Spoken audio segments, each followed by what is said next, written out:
আসসালামু আলাইকুম। বাংলাদেশ বেতার, রাজশাহী। স্থানীয় সংবাদ পড়ছি শাহানা পারভীন। জুলাই আন্দোলনে শিক্ষার্থীদের বিরুদ্ধে অবস্থান নেওয়া, আন্দোলন দমনের সংশ্লিষ্টতা এবং কর্মস্থলে অনুপস্থিত থাকার অভিযোগে রাজশাহী প্রকৌশল ও প্রযুক্তি বিশ্ববিদ্যালয়ে একজন শিক্ষক ও 2 কর্মকর্তাকে বরখাস্তের সিদ্ধান্ত নেওয়া হয়েছে। গতকাল বিশ্ববিদ্যালয়ে অনুষ্ঠিত 108তম সিন্ডিকেট সভায় এ সিদ্ধান্ত নেওয়া হয়। বরখাস্তকৃত শিক্ষক হলেন রসায়ন বিভাগের সহকারী অধ্যাপক সিদ্ধার্থ শঙ্কর সাহা। এছাড়াও বরখাস্তকৃত অন্য 2 কর্মকর্তা হলেন প্রকৌশল শাখার সহকারী প্রকৌশলী ও রুয়েট ছাত্রলীগের সাবেক সভাপতি নাইম রহমান নিবিড় এবং পদার্থবিদ্যা বিভাগের ডাটা প্রসেসর ও কর্মচারী সমিতির সাবেক সভাপতি মোহাম্মদ মহিদুল ইসলাম। বরখাস্তকৃতরা আওয়ামী লীগের রাজনীতির সাথে জড়িত।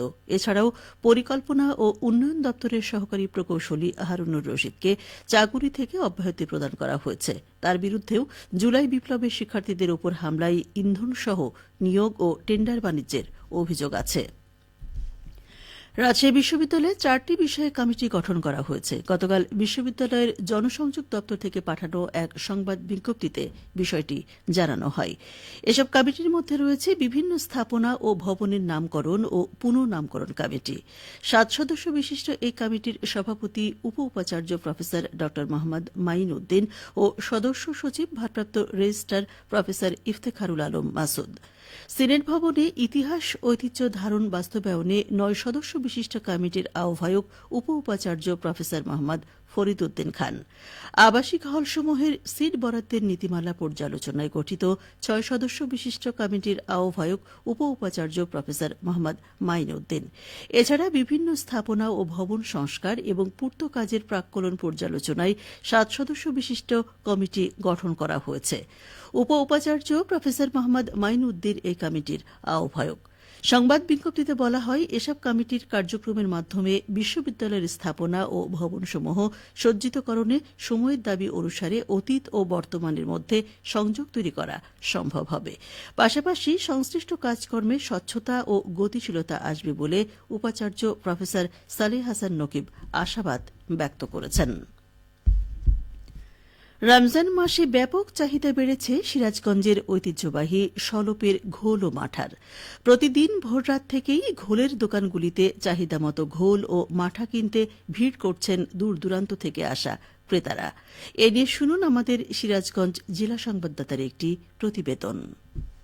আশপাশের জনপদ তো বটেই, দেশজুড়েই সুখ্যাতি রয়েছে সিরাজগঞ্জের উল্লাপাড়া উপজেলার সলপে উৎপাদিত ঘোল ও মাঠার। সলপ রেলওয়ে স্টেশন এলাকায় 100 বছর পূর্বে উৎপাদন শুরু হওয়া সুস্বাদু এই পানীয় সুপরিচিত সলপের ঘোল নামে। সলপের ঘোলের স্বাদ নিতে সারা বছরেই দেশের বিভিন্ন প্রান্ত থেকে মানুষ ছুটে আসলেও রমজান মাসেই এই পানীয়র চাহিদা থাকে বেশি। প্রথম রমজান থেকে প্রতিদিনই রাজধানী ঢাকা সহ দেশের বিভিন্ন প্রান্ত থেকে ক্রেতা ও পাইকারেরা ছুটে আসেন সলপে চাহিদা মতো ঘোল ও মাঠা সংগ্রহে। আমি সিরাজগঞ্জের সলপ স্টেশন থেকে ঘোল এবং মাঠা কালেক্ট করতে এসেছি।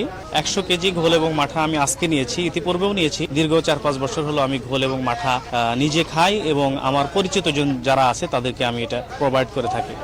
1922 খ্রিস্টাব্দে এই বিশেষ ঘোল তৈরির সূচনা করেন উল্লাপাড়া উপজেলার বেদবাড়ি গ্রামের সাদেক আলী খান। তদানীন্তন প্রভাবশালী জমিদারেরা এই ঘোল উৎপাদনের পৃষ্ঠপোষকতা প্রদান করেন। 100 বছর পরেও পূর্বপুরুষের প্রাচীন ঐতিহ্য ধরে রেখেছে তৃতীয় প্রজন্ম। সময়ের সাথে সাথে সুস্বাদু এই ঘোলের সুনাম ছড়িয়েছে সারা দেশেই। বর্তমানে যেন দম ফেলবার ফুরসত নেই উৎপাদনকারীদের।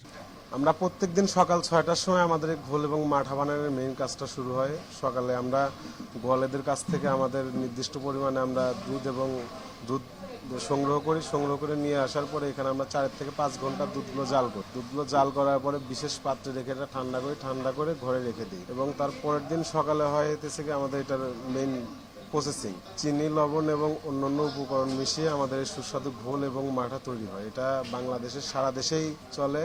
এটা আপনার জিআই পণ্য হিসেবে দাবি করা হয়েছে আর কি। রমজান মাসে প্রতিটি দোকান থেকে প্রতিদিন বিক্রি হচ্ছে 250 থেকে 300 মণ ঘোল ও মাঠা। সাজিরুল ইসলাম সঞ্চয়, সিরাজগঞ্জ জেলা সংবাদদাতা, বাংলাদেশ বেতার, রাজশাহী। বগুড়ার পল্লী উন্নয়ন একাডেমিতে গতকাল দিনব্যাপী জাতীয় শুদ্ধাচার কৌশল এবং চাকরির নিয়মকানুন বিষয়ক প্রশিক্ষণ কোর্সের 3য় ব্যাচের প্রশিক্ষণ অনুষ্ঠিত হয়েছে। জাতীয় শুদ্ধাচার কৌশল কর্মপরিকল্পনা 2024-2025 বাস্তবায়নের আওতায় উদ্বোধনী অনুষ্ঠানে প্রধান অতিথি ছিলেন একাডেমির মহাপরিচালক ও অতিরিক্ত সচিব ড. এ কে এম অলিউল্লাহ।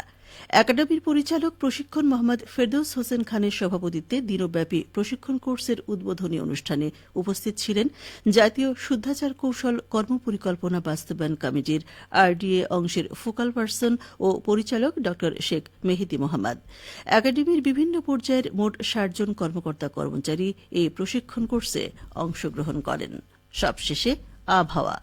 আজ দুপুর ১২টায় রাজশাহীতে তাপমাত্রা ছিল ২৭.৬ ডিগ্রি সেলসিয়াস। এ সময় বাতাসে আপেক্ষিক আর্দ্রতার পরিমাণ ছিল ৩০%। রাজশাহী পার্শ্ববর্তী এলাকায় আজ ইফতার সন্ধে ৬টা ১৩ মিনিটে এবং আগামীকাল সেহরির শেষ সময় ভোর ৫টা ২ মিনিটে। সংবাদ শেষ হল। আমাদের পরবর্তী সংবাদ দুপুর ২টা ৫ মিনিটে।